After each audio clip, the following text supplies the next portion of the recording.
the basics. Once they've finished their level 2 diploma, they're then going to work for somebody. You'll be doing everything to kind of helping the tradesperson. That in itself is an apprenticeship.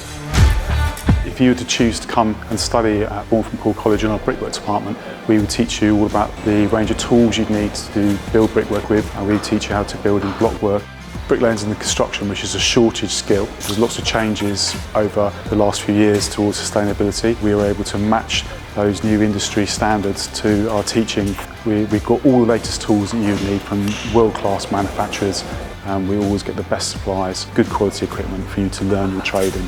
We have excellent progression routes into industry. If you choose to join us here, I'm sure you have an excellent future ahead of you in the construction industry.